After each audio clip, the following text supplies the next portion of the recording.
Epístola de Paulo aos Romanos, capítulo 1, versículo 16 e 17. Assim diz a palavra do Senhor.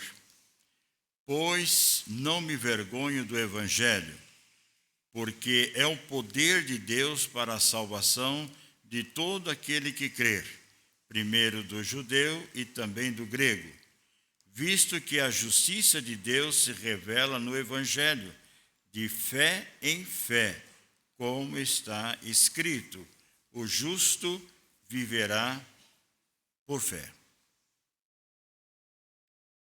Amados irmãos, diante desse texto lido, nós trazemos aqui a lembrança que foi dado já pela manhã da nossa escola bíblica dominical, quando a nossa superintendente trouxe uma palavra, um lampejo sobre a ideia da reforma protestante.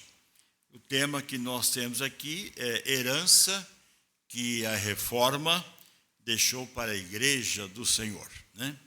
Neste século, meus irmãos, que estamos vivendo esse terceiro milênio e neste século 21, temos, irmãos, experimentado em forma geral na igreja brasileira, há, sem dúvida, uma grande necessidade do despertamento para as coisas relacionadas ao reino de Deus. Creio que nessa área de despertamento nós vamos encontrar então condições de fazer uma grande reforma pelo Espírito Santo de Deus nas nossas vidas, para que esta reforma atinja a igreja, a sociedade e o mundo. Assim como foi no século XV, século XVI, que marcou profundamente esta grande reforma protestante. Uma frase que é sempre dita, lembrada, sustentada ao longo desses anos ou século desde a reforma protestante, esta frase que precisa, de fato, fazer diferença também em nossos dias. Não apenas olhar para o passado, lembrar dos grandes reformadores, da dedicação deles, da disposição deles com a fidelidade da palavra de Deus, se o século XXI não está vivendo esta realidade. Esta frase, então, sempre é colocada: igreja reformada, sempre se reformando. Creio, irmãos, que essa data comemorativa que vai, de fato, acontecer amanhã, na lembrança dos 505 anos da história da Reforma Protestante, é para trazer, então, irmãos, que nós não precisamos apenas ficar na leitura ou nos conteúdos apresentados na história, mas haver numa igreja viva, verdadeira, esse comprometimento verdadeiro com a palavra de Deus. A palavra, as sagradas escrituras, que precisa ser algo marcante na vida do crente, do eleito de Deus, do povo de Deus, para que então eu e você, nós faremos assim diferença diante do nosso tempo, da nossa época. É verdade que o tempo passa e nós precisamos manter sempre a nossa obediência às Sagradas Escrituras. Irmãos, Deus sempre levantou no passado e levanta também nos nossos dias. Não vamos ficar apenas pensando só no passado que Deus levantou homens e mulheres. Deus sempre está levantando homens e mulheres, servos de Deus, para firmar as estacas, a fidelidade dessa coluna baluarte da verdade, que é a palavra do Senhor. Mas é interessante lembrar, pelo menos, vários pré-reformadores, pensando antes na pessoa de Martinho Lutero e também do próprio João Calvino, esses dois contemporâneos da época. Mas antes disso, Deus levantou outros homens, outras pessoas que escreveram e marcaram a história, assim preparando, vamos dizer assim, um preparo para o grande despertamento da Reforma Protestante. Dois personagens que chamam a atenção, dois mestres, dois, podemos dizer assim, doutores formados e dando aula em duas universidades diferentes. Eles foram instrumento de Deus, bênção na faculdade e trazendo despertamento para aquela juventude e atingindo assim a sociedade de então. O que hoje falta, muitas vezes, na faculdade, professores segundo o padrão de Deus. E alguns, quando têm, eles são capazes, alguns deles até negar a própria fé, a existência da palavra de Deus. Lembro que, alguns anos atrás, alguns colegas, pastores, que eram convidados para dar aula na Universidade Mackenzie, eles tinham vergonha de ser edificados como pastor. Eles diziam que não era bom falar ali na faculdade que eles eram pastores.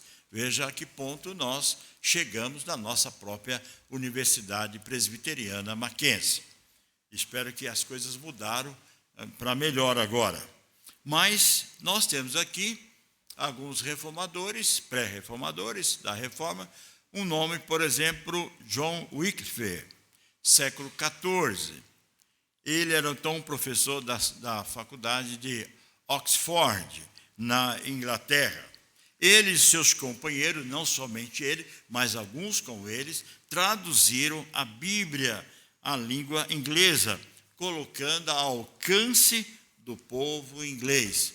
Quando eles tomaram conhecimento de que a palavra de Deus é que deve ser a nossa regra de fé, como eles também pensaram, John Wycliffe, ele então passou a se dedicar a traduzir para o povo inglês a palavra de Deus, entregando, ensinando e falando para aqueles a importância das Sagradas Escrituras. Claro, irmãos, que isto custou muito a sua vida, sendo perseguido pelas pessoas da época. Teve, alguns momentos, o seu afastamento e mais tarde veio falecer por uma enfermidade de apoplexia, ou seja, uma hemorragia cerebral. E ele então deixou a sua história, mas deixou um legado que veio preparando ali para a grande reforma. Um outro grande pré-reformador, João Hus. Ele também é professor da faculdade de cidade de Boêmia, antiga Tchecoslováquia. Este professor, com muita influência na Universidade de Praga, ele deu também sua própria vida, investindo, sustentando, pregando a palavra de Deus. Isso custou seriamente a sua vida. Mais tarde, ele não negando, não abrindo mão da sua verdade, das suas convicções, no ano de 1415, então, ele foi excomungado, pela igreja da época e foi queimado vivo pela determinação do Papa 23. Irmãos, veja, por ser fiel à palavra de Deus, por pregar com obediência à Sagrada Escritura, esse irmão, John Hus, como John Wycliffe e outros, pagaram um preço pela sua vida de fidelidade à palavra de Deus. Portanto, amanhã nós temos a alegria de agradecer a Deus pelos 505 anos da Reforma Protestante. Então, nós temos que agradecer a Deus por essa herança desta reforma que chegou até os nossos dias. Mas não basta apenas ficar como história, mas como desafio para a igreja dos nossos dias. Porque, irmãos, o Deus desse século, como Paulo escreve nas cartas aos Coríntios, no capítulo 4, verso 4, o Deus desse século, o Deus dessa perdição, que leva o mundo à perdição, tem se levantado de todas as formas para tirar a igreja da sua confiança ou da sua fé às Sagradas Escrituras. Não consigo entender, irmãos, hoje eu vejo algumas pessoas que louvavam a Deus, estudavam a palavra de Deus, participavam das coisas relacionadas a Deus sobre a Sagrada Escritura e hoje não aceita mais a palavra de Deus num todo como palavra de Deus. Tem reservas, algum texto da Bíblia. Teve algum irmão que teve coragem de dizer assim, pastor, mas os tempos mudaram e essas frases, essas palavras mal colocadas em algum momento na Sagrada Escritura não tem mais validade para os nossos dias. Isso foi no passado.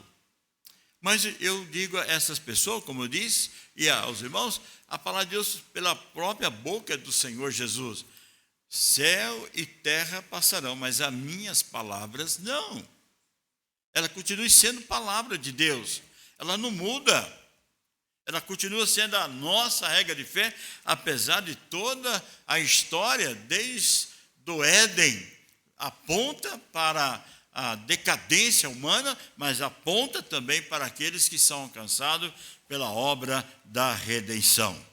No passado, a igreja era dominadora, irmãos, de poder, de ganância. Dentre os graves erros da própria igreja, eles então tinham aquela situação que precisava resolver em Roma. Ou seja, construir a sua catedral, construir o seu templo. E como resolver isso se não tinha dinheiro? Então, usaram de má fé, erros teológicos, doutrinários, apontando então que todo homem, toda mulher alcançaria então o céu através de um certificado ou de um diploma ou de um documento selado pelo Papa que você teria então o céu, tanto para você, para os seus pais e até para aqueles que já morreram, os seus antepassados. Basta pagar por isso esse certificado, conhecido como as indulgências. E o povo então corria de um lado ao outro para buscar esse pedaço de documento para garantir assim o céu. Veja, irmãos, que situação. E hoje parece que as coisas não mudaram. E até com maior tristeza, em algum segmento, entre aspas, que diz evangelho, aonde tem colocado muitas coisas dentro do culto para justificar que aquele irmão, aquela irmã, aquele segmento é abençoado através de um papel ou de um pano e etc. Recentemente conversei com um morador do meu condomínio, travamos uma conversa, não gostou, ficou triste, mas eu fui sincero com ele. Ele ficou um pouco chateado. Espero que na próxima vez que encontrá-lo, ele possa me dizer bom dia, boa tarde ou boa noite. Mas eu vou dizer para ele, E ele então veio na conversa e falou assim, eu estou um pouco doente, abatido, não posso dirigir, e agora eu estou com o meu lencinho, parece que ele perdeu a força, eu preciso na igreja pegar esse lenço de novo com o pastor, ele precisa molhar esse lenço com o suor dele para que me fortaleça e tal. Eu olhei assim, assustado, e comecei então a conversar com ele, e a ponto de apontar algumas coisas que não eram da palavra de Deus. E ele passou de imediatamente, por alguns minutos depois, cortar a conversa e se despedir e ir embora. Veja, irmãos, que as pessoas estão fazendo isso ainda hoje, buscando através de cultos, de templos, de reuniões, que a resposta para a sua situação, tanto pessoal, familiar, como igreja de Deus, não é a palavra de Deus, mas aquilo que nós criamos, aquilo que nós acrescentamos dentro de uma liturgia, entre aspas, do culto. E isso é grave. Mas o apóstolo Paulo, ele já dizia ao seu filho na fé, Timóteo, quando você olha na primeira carta, ou melhor, segunda epístola de Timóteo, ele vai dizer o que chama atenção para nós na sua segunda epístola de Timóteo, capítulo 3, 1. Sabe, porém, isto, que nos últimos dias sobrevirão tempos difíceis. E tempos difíceis daqueles que são capazes de negar a palavra de Deus, que são capazes de deixar de lado as sagradas escrituras, não reconhecendo como totalmente a palavra de Deus. Citei uma época aí, numa outra meditação, mas faço questão de citar aqui, irmãos, o livro do grande servo de Deus, Augusto de Nicodemos, que ele escreve um livro dizendo a seguinte expressão no livro, seu título: estão jogando a igreja no lixo.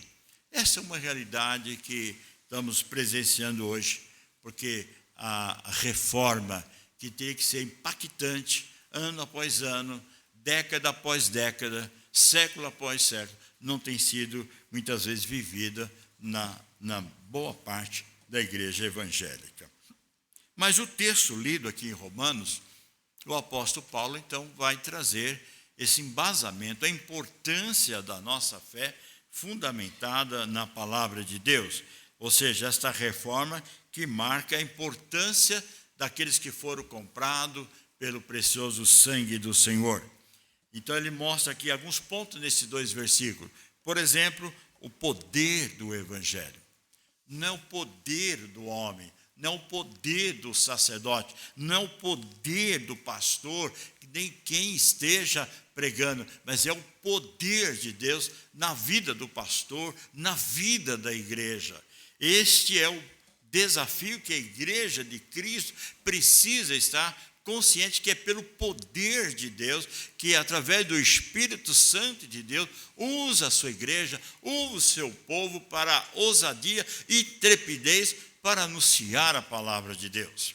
Veja que quando o Senhor Jesus está nas últimas palavras dadas aos seus discípulos, ele, conforme registra Lucas capítulo 24, ele diz o seguinte: ficai em Jerusalém, para que sejais revestidos do poder de Deus. Ou seja, não da palavra humana, mas da palavra poderosa do nosso Deus, através do Espírito Santo de Deus. E quando aqueles apóstolos foram selados pelo Espírito Santo de Deus, vamos lembrar então do versículo 8 de Atos 1. Ser-me-eis minha testemunha, tanto em Jerusalém, Judeia, Samaria, mas pelo poder de Deus, pregando com ousadia e coragem a palavra de Deus. Que palavra é essa? A palavra, a Sagrada Escritura, sua inspiração, sua inerrância da Sagrada Escritura.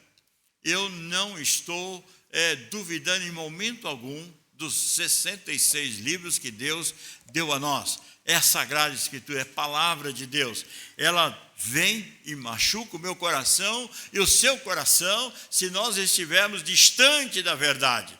Não é uma palavra de alta ajuda, não é uma palavra que vem trazer apenas palavra confortadora, mas é uma palavra que vem dizer profundamente o que eu devo fazer, o que nós devemos fazer como igreja do Senhor. Ela não vem para atender o meu ego, o seu ego, mas vem para mostrar a importância da nossa obediência às Sagradas Escrituras. A palavra de Deus também mostra a ira de Deus contra a perversão do culto.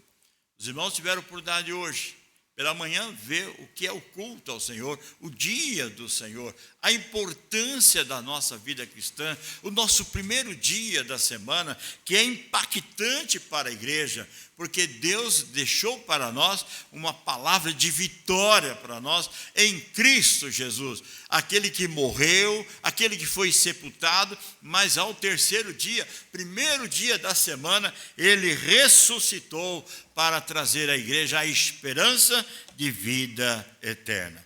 Por isso, meus irmãos, gostaria de dizer com muita clareza que a fé não é para todos. Essa é uma verdade. A fé não é para todos. Esta fé salvadora, esta fé transformadora, esta fé impactante a quem Paulo diz que nós devemos pregar com toda a ousadia, com toda a coragem, com esta fé em Cristo Jesus, ela não vai alcançar toda a humanidade. Não vai. Infelizmente, na minha família, na minha parentela, na sua família, quem sabe na sua parentela, alguém não vai ser salvo por Cristo Jesus. Vai ouvir a palavra, vai ouvir os cânticos, vai ouvir muitas coisas, mas não serão alcançados pela graça salvadora. Porque a palavra de Deus é claro, Deus escolheu os seus, e Ele escolheu antes da fundação do mundo. Então aprove Deus dar a mim e a você, e se você tem essa convicção no seu coração, glorifica a Deus, edifica como nós vimos hoje, cante, exalta, confessa esse Deus maravilhoso que alcançou você com a bênção da salvação. Mas irmãos, esse texto de Romanos 1, 16, 17 foi impactante para o monge Martinho Lutero, a quem ele então, incomodado, vendo aquela situação por toda a Alemanha, por toda a Europa, espalhando por todo aquele continente ali, a pregação das vendas da indulgência, ele então, como monge, incomodado com aquilo, começa a escrever algumas teses importantes, a quem mais tarde ele, na sua paróquia de Wittenberg, ele então resolve fixar.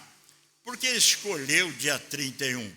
Porque dia 1º era sempre lembrado pela igreja dia de todos os santos. Então, no dia 31, as paróquias colocavam sempre um aviso, algum comunicado que haveria de acontecer no dia 1º, véspera de finado, e o povo então precisava estar informado daquilo. Ele então, na sua paróquia, ele não abre as portas no dia 1º. Quando o povo chega para ver os comunicados, encontra ali as 95 teses, a quem Martinho Lutero deixa claro sobre a evidência das Sagradas Escrituras. E milhares de peregrinos que ali foram para aquele lugar, lendo aquela bula, aquelas teses, ficaram impactados. E a graça de Deus, o avivamento e o despertamento trouxe aquele povo. Por isso, quando você, hoje, em mãos, você tem o nosso boletim, a nossa pastoral, aqui escrita pelo seminarista Lucas, de fato ele pegou as 95 teses que dentro do seu contexto geral, ele apresenta os 5 pontos que aqui temos no nosso boletim, nossa pastoral. E isso é fundamental para a igreja do Senhor. Qual foi a herança que a reforma deixou para a igreja do Senhor? O apóstolo Paulo, então, chama, irmãos, a igreja para um grande desafio. Primeiro, a fé sólida habita um verdadeiro testemunho do crente. Irmãos, o que foi comprado com o precioso sangue de Jesus, aquele que foi alcançado pela obra redentora de Cristo, ele não tem uma fé temporal, ele não tem uma fé intelectual, ele não tem uma fé que é mutável, a sua fé é autêntica, verdadeira, porque Deus o deu ao seu coração, porque é obra e graça de Deus na vida daqueles que foram alcançados pela palavra de Deus. Quando o apóstolo Pedro, selado pelo Espírito Santo, e os demais apóstolos, quando você olha em Atos capítulo 2, verso 14, Pedro, com toda a ousadia, com toda a coragem, com os seus demais apóstolos ali presentes em Jerusalém, prega a palavra de Deus e apontando para o povo judeu, a multidão: vós que crucificaste ao Senhor, vós que fizeste isso com o Salvador, mas ele veio para cumprir a obra redentora, vós que tentaste matar, mas ele ressuscitou e vivo está. Com toda a ousadia, cheio do Espírito Santo, ele diz: ele ressuscitou. Essa deve ser a minha, a sua pregação na nossa vida no dia a dia, num mundo tão cheio de turbulência, um mundo cheio de pecado, um mundo de desobediência, de incredulidade, de indiferença. Mas você não pode estar envolvido nesse contexto. Se você foi comprado pelo precioso sangue de Jesus, tenha coragem de definir com clareza que você pertence ao Senhor. Na dieta de Worms, Lutero foi chamado.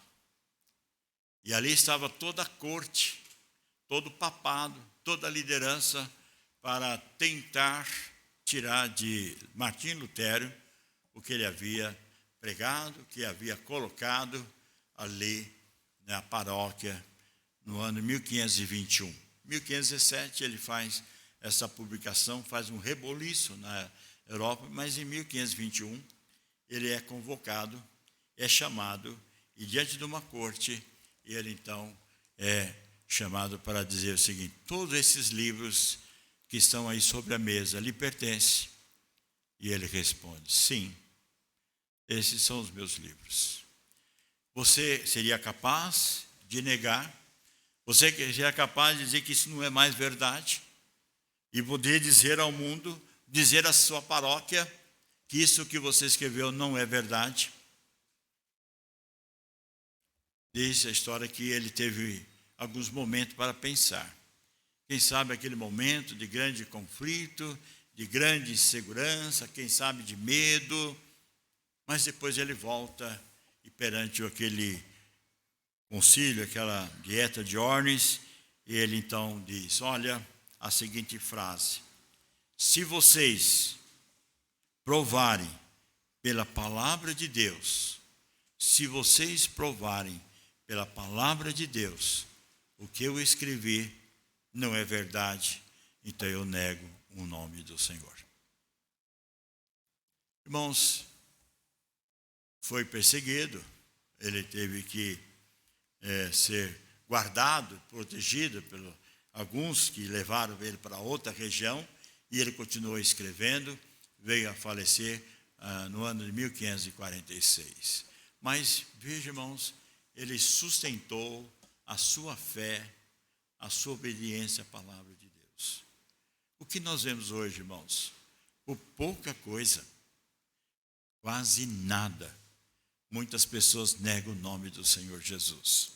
Às vezes no WhatsApp tem uma coragem imensa para dizer um monte de palavra, e diz isso, e provar isso. Na prática, muitas vezes, pequena coisa, nega os princípios estabelecidos na palavra de Deus. Deus espera de uma igreja, irmãos, impactante. Nós devemos estar debaixo da direção do Espírito Santo de Deus para pregar com ousadia, e isso vem de uma fé sólida que deve ser habitada com testemunho na vida de cada crente. Mas uma outra coisa que chama a atenção, que o Evangelho também revela com poder a justiça de Deus, visto que a justiça de Deus se revela no Evangelho, de fé em fé, como está escrito. Quem é que justifica? É Deus. É Deus que justifica. Não está em homem algum.